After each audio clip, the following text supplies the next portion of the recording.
la sifa'uka sifa'an la yubadiru. Amin.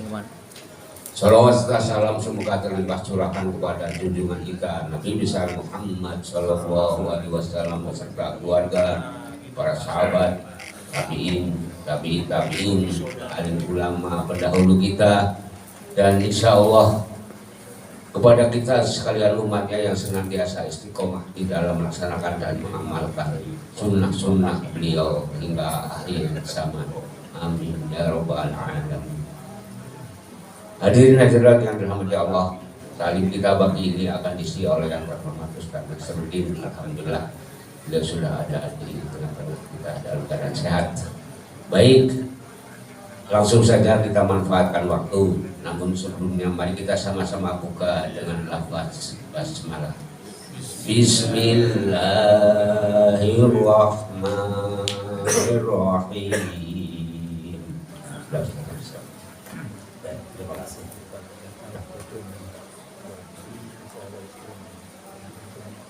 Assalamualaikum warahmatullahi wabarakatuh.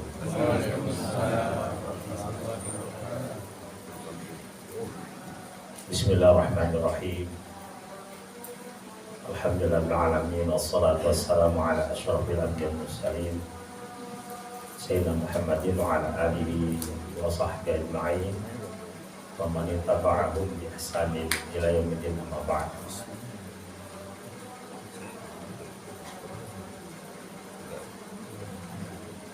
Bapak Ibu dan saudaraku jamaah salat subuh, masih subuh salam yang dirahmati Allah. Pertama kita bersyukur kepada Allah dan ucapan alhamdulillah.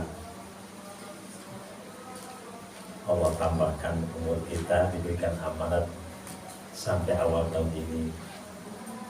Tentu harapan kita dan bertambahnya umur kita, bertambah dekat dengan Allah, taqarrub ila Allah. Iman kita pun bertambah menjadi lebih sempurna.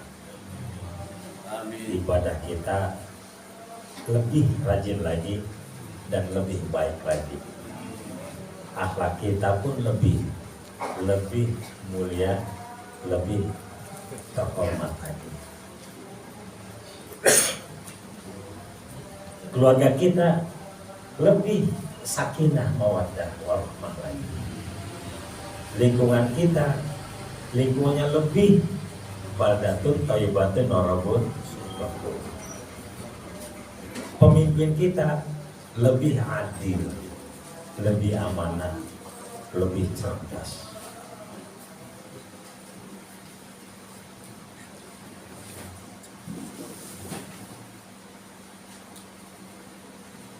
Itu makanya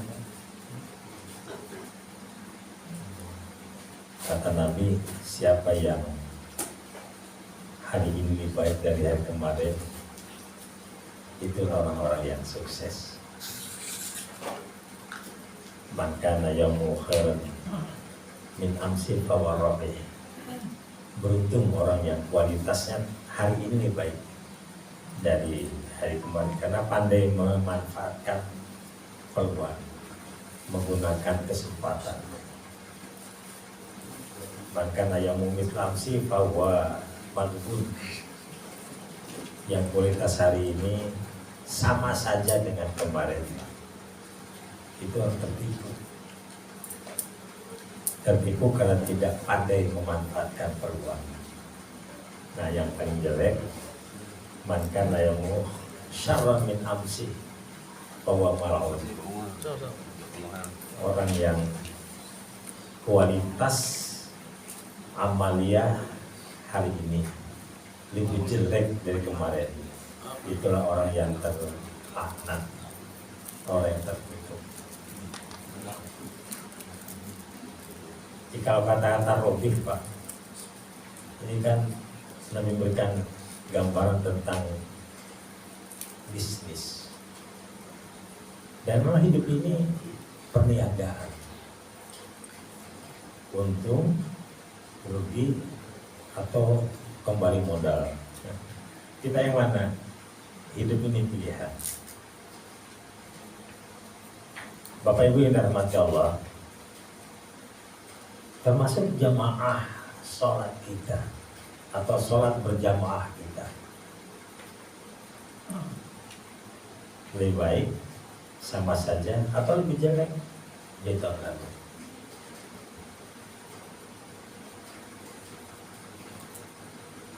Salah satu di antara masjid yang bagus kata Nabi itu imam dan makmum tempatnya sama. Kan ada tempat imam yang lebih ditinggikan atau lebih tinggi dari makmum. Ada yang selisih sejengkal bahkan lebih.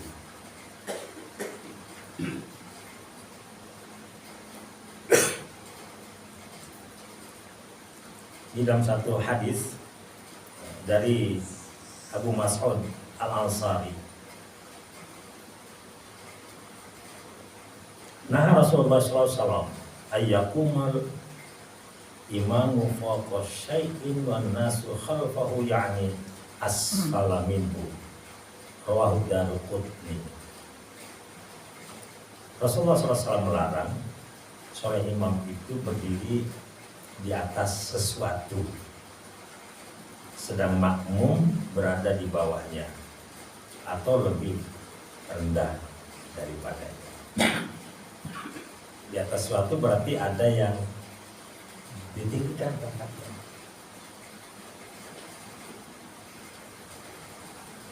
Ini tempat taklim saya keliling gitu ya. Ada salah satu masjid diselisihkan ya kira-kira 20 cm.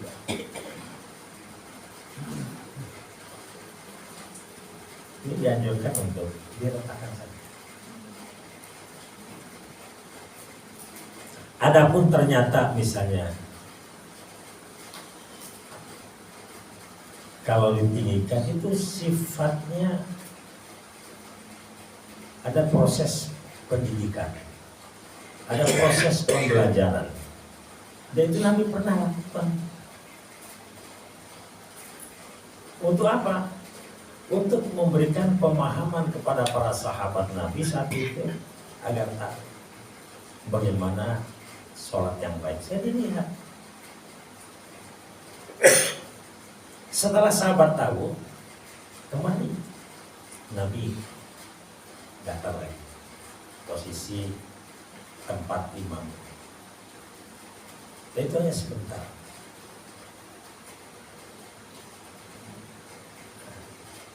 Kemudian misalnya ada alasan supaya gerakan imam kelihatan. Untuk yang namanya makmum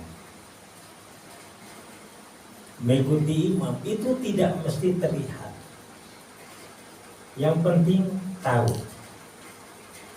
Tahu itu beberapa kemungkinan. Bisa lewat penglihatan, bisa lewat pendengaran, lewat suaranya. Tentu bagi makmum yang persis di belakang imam itu bukan hanya dengar, tapi juga lihat. Makmum yang di belakang lagi tentu melihat makmum yang ada depannya, terus sampai ke belakang. Insya Allah subuh salam tempat imam atau mihrab dengan makmum sama ya, sama.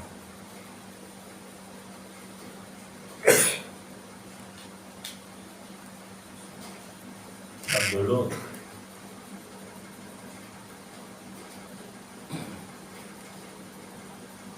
disebutkan anna Hudzaifah umman nasi bil madain ala dukkanin fa hadza Abu Mas'ud bi qamisi fajallahu falamma faragha min salati qala alam ta'lam annahum kanu yanhauna an dzalik qala wala fadzakatu hina jalab. Lagi hadis Nabi Ra'aitu Nabi sallallahu alaihi wasallam jalasa 'ala mimbar awwala yaumin wudi'a fakabbara wa alaihi summa raka'a summa nazala qahqara wa sajada fi asli mimbar summa 'ada falamma faragha akbara 'ala nasi faqala ayyuhan nas innama sanatu hadza lita'tamu bihi wa lita'lamu shalah. Ini hadis riwayat Ahmad, Bukhari dan Muslim. Jadi Nabi pernah sholat di tempat yang lebih tinggi. Setelah itu Nabi menyampaikan, wahai para sahabatku, aku lakukan berdiri sholat di tempat lebih tinggi itu untuk memberikan proses belajar agar kalian tahu bagaimana gerakan sholat yang benar. Setelah itu Nabi kembali ya, di tempat yang sama tingginya dengan jamaah, dengan makmum. Jadi Nabi pernah, tapi Nabi kemudian berpesan para sahabat. Nah, selanjutnya posisi imam dan makmum sama tingginya. Nah, mungkin kalau ada pengurus DKM ketika membangun masjid posisi imam lebih tinggi, mungkin diambil dari hadis yang pertama tadi, karena Nabi dulu pernah sholat posisinya lebih tinggi daripada posisi makmum. Tempat imam kan mihrab ya. Mihrabnya lebih tinggi, itu awal. Setelah itu enggak. Kira-kira setahu Bapak Ibu pernah nggak melihat mihrab tempat imam lebih tinggi? Pernah lihat Pak? Banyak. Datar saja sama saja.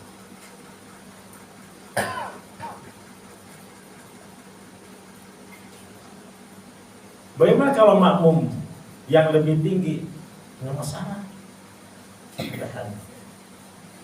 Apalagi bangunan yang beberapa lantai, kayak Istiqlal misalnya ya. Bangunan lebih tinggi ya. Ada yang di lantai 2, ada lantai 3, dan seterusnya. Masjidil Haram, imamnya di mana? Bawah. Makmum keseluruhan sejajar tingginya, sama tingginya dengan imam.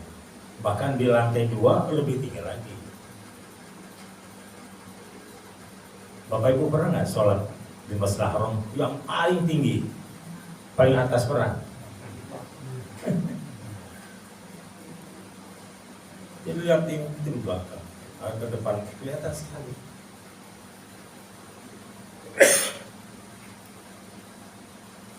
Bagaimana dengan di Tower Zamzam? Boleh nggak sholatnya di hotel? Kan kelihatan tuh.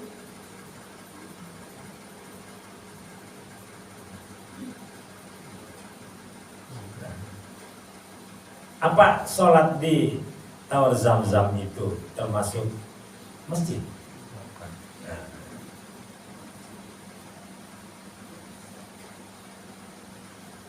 Itu nanti persoalan lain. Bagus sekalian. Oleh karena itu ungkapan Nabi la sholata rijal masjid illa fil masjid. Ada mengatakan tidak sah salat bagi tetangga masjid kecuali dalam masjid. Ada mengatakan tidak sempurna salat bagi tetangga masjid kecuali di dalam masjid. Nah, kalau yang tinggal di hotel sekitar Masjidil Haram itu termasuk tetangga masjid bukan? Secara domisili saat itu di mana? Dekat masjid. Jadi kalau memang dekat dengan masjid, ya kan masjid dulu, yang di hotel. Tapi nyatanya ada nggak yang sholat di hotel? Banyak.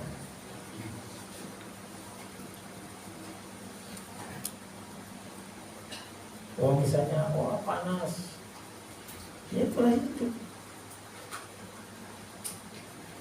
Itulah perjuangan. Al-ajru biqadri ta'ala. Imbalan dari Allah. Pahala itu tergantung pada tingkat kesulitan dan jerih payahnya. Bapak Ibu yang dirahmati Allah, karena itu untuk kita semua kita coba lakukan yang terbaik, walaupun secara fisik ini lebih berat, lebih berat.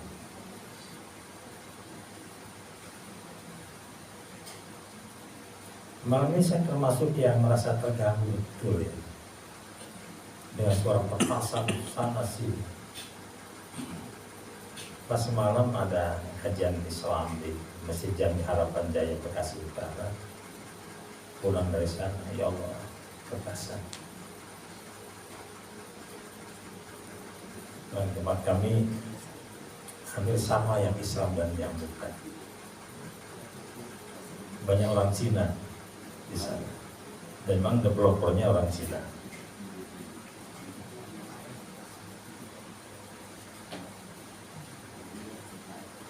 Tapi lagi-lagi sikap, itulah sebuah keniscayaan. Orang lain tidak selamanya sepemikiran dengan kita, tidak selamanya sama perlakuan kita, tidak selamanya pemahaman tentang agama sama dengan kita. Jangankan yang beda agama, yang seagama saja tidak sedikit yang menghambur-hamburkan uang. Bukankah Islam mengajarkan wala tubazir tabzira innal mubazirina kanu ikhwanas syayatin.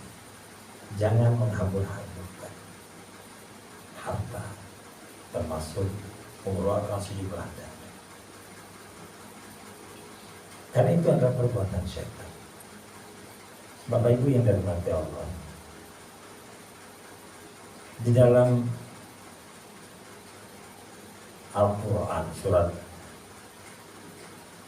Al-Mu'minun di awal disebutkan ayat yang ketiga, ciri orang mukmin yang sukses adalah walladzina hum 'anil lagwi mu'ridun, mampu mengendalikan diri dari hal-hal yang kurang bermanfaat.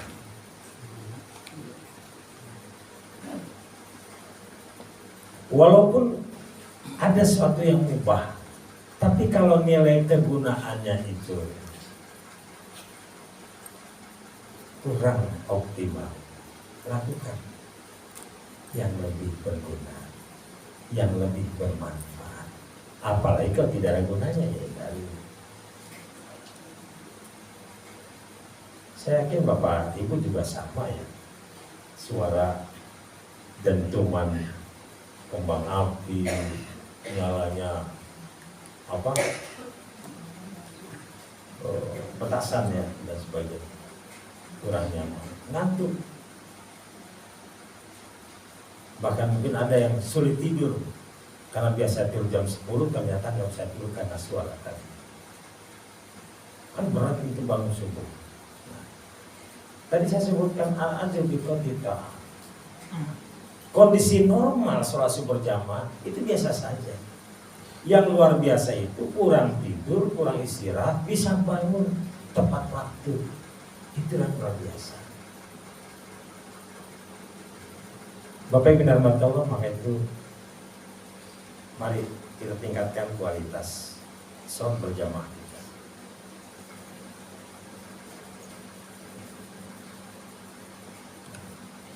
Kemudian di sini jelaskan pula bahwa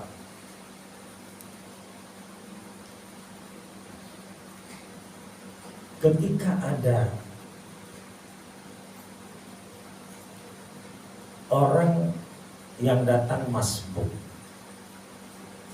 sementara makmum yang di belakang itu juga masbuk. Ketika selesai sholat berjamaah, sementara yang masbuk masih melanjutkan,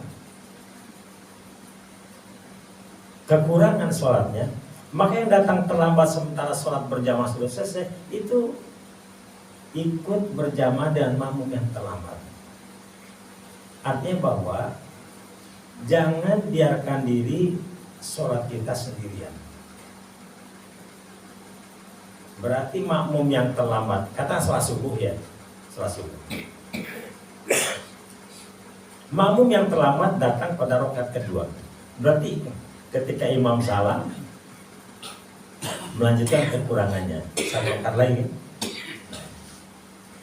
Begitu melanjutkan rakaat yang kedua, melanjutkan kekurangannya, datang makmum yang terlambat. Nah, yang makmum yang terlambat ini yang kedua itu jangan memisahkan diri, membiarkan sholat munfarid, tetap berjamaah dengan makmum yang masbuk tadi, yang terlambat tadi. Berarti makmum yang datang terlambat satu rakaat berarti dua posisi dia. Ketika sampai salam menjadi makmum, ketika selesai salam jadi imam, karena diikuti oleh makmum yang belakang. Jadi boleh makmum yang kemudian selanjutnya bertindak sebagai imam.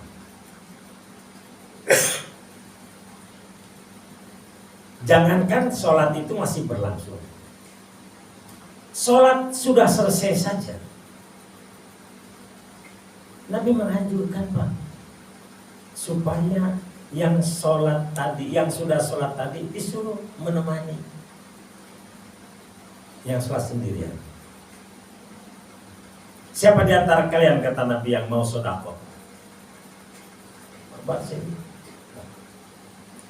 Saya siap ya Rasul, kata Abu Bakar. Kalau itu jamaah dengan dia yang terlambat. Oh hebat.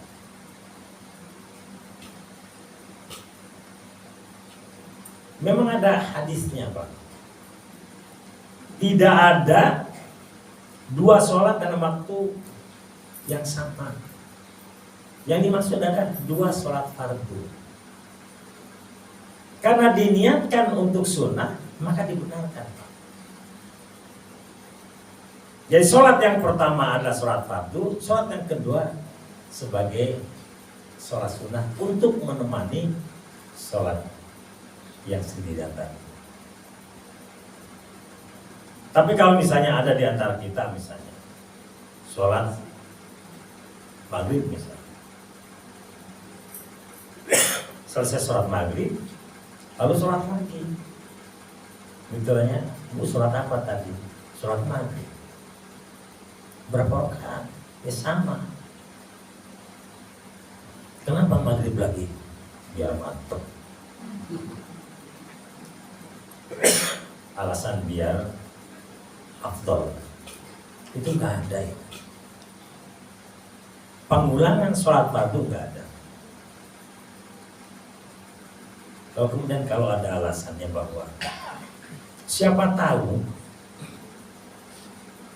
pada sholat yang pertama tadi ada kekurangannya.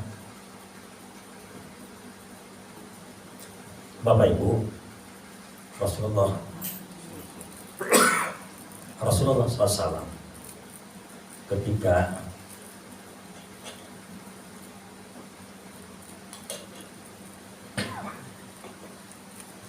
menjelaskan tentang sholat sunnah, Rasul menyatakan bahwa sholat sunnah itu penutup, penambal, penyempurna sholat fardu. Jadi kalau ingin menyempurnakan sholatnya, ya sudah, sholat sunnah saja. Bagaimana kalau sholat-sholat yang dahulu pernah ditinggalkan? Apa harus diulang-ulang?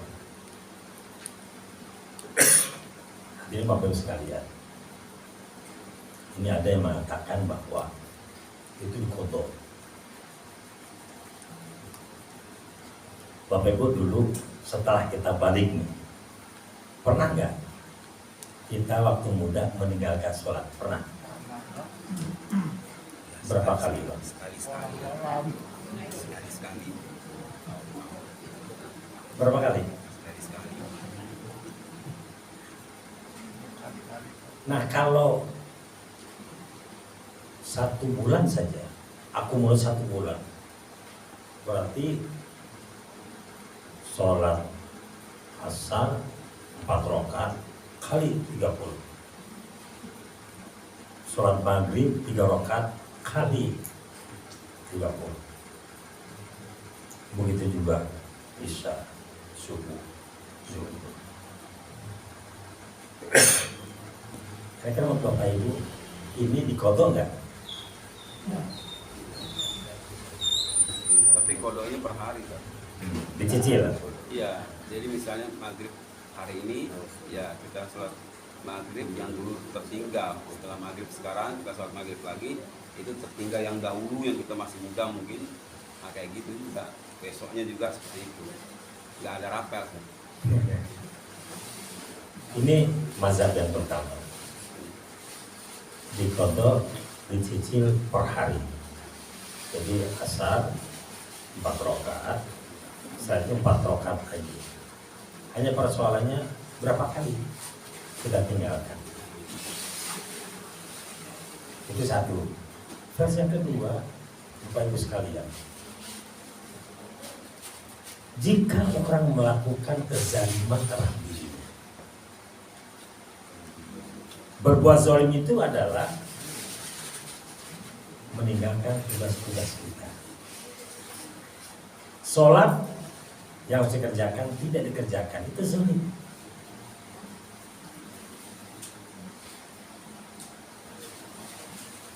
Sesuatu yang harus ditinggalkan justru dilanggar, itu zalim.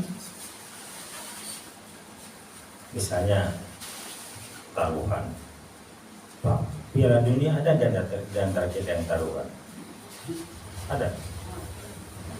Nggak nonton, ada yang nggak nonton. Di luaran ada nggak yang taruhan?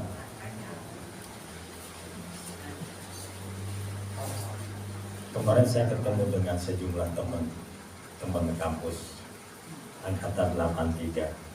Ada tetangganya bunuh diri gara-gara kalah bola. Taruhannya kalah, lalu ngasih dia bunuh diri.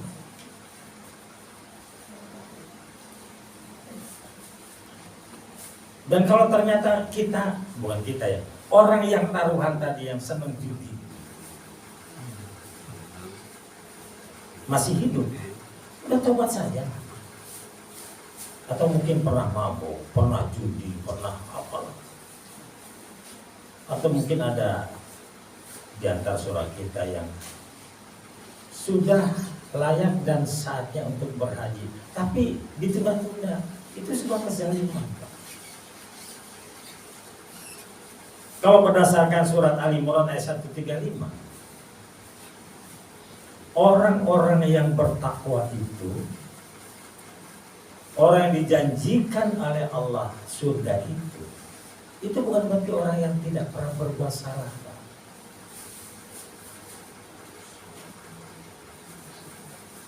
Walladzina idza fa'alu fahishatan aw zalamu anfusahum dzakarullah fastaghfiru lidzunubihim wa may yaghfiru dzunuba illallah wa lam yusirru ala ma fa'alu wa ya'lamun. Jadi orang-orang yang bertakwa itu adalah orang yang ketika melakukan perbuatan keji atau menzolimi dirinya sendiri, lalu melakukan 3 hal. Pertama, menyesali perbuatan, selalu ingat kepada Allah atas dosa dan kesalahan. Yang kedua, beristighfar, mohon ampun kepada Allah, karena tidak ada yang bisa mengampuni dosa kecuali Allah. Yang ketiga, bertekad untuk tidak mengulangi kembali. Nah, berdasarkan ayat ini, sebagian mengatakan bahwa tidak perlu diganti lagi sholat yang tertinggal itu, sudah tobat saja. Wah, saya sejak hari ini tidak mau meninggalkan sholat. Saya mohon pada Allah, saya sesali masa lalu kehidupan yang tidak soleh atau solihah. Bapak Ibu sekalian, karena itu ini penting buat kita. Atau juga mungkin selama ini sebelum di BSK rumahnya dekat masjid, tapi cuma deket Pak, nggak berjamaah ke masjid. Kalau kata orang Betawi sih ya deket doang gitu ya, tapi nggak ke masjid. Ini yang pernah saya jumpai ketika ta'aruf di sebuah tempat umum lah. Bapak tinggal di mana? Disebutnya perumahan X. Oh, saya di perumahan itu banyak yang kenal si Anu. Bapak kenal? Oh, saya kenal itu. Kalau itu dekat masjid, iya Pak. Pas kebetulan waktu itu saya ngisi taklim di sana. Yang tadi jadi imam subuh siapa? Waduh, nggak tahu saya. Saya pura-pura nggak tahu. Kalau saya pengajian subuh ada taklim ya. Iya Pak. Saya juga dengar suaranya. Bapak di mana? Di rumah. Siapa yang ngisi Pak? Kalau saya bilang, rumah dekat masjid tapi nggak pernah ke masjid. Imam masjid siapa saja? Nggak tahu Pak. Pengurus DKM-nya siapa saja? Ya Allah ya Rabbi, Bapak Ibu sekalian, saya pisahkan. Rumahnya persis tetangga masjid. Nggak kenal dengan pengurus.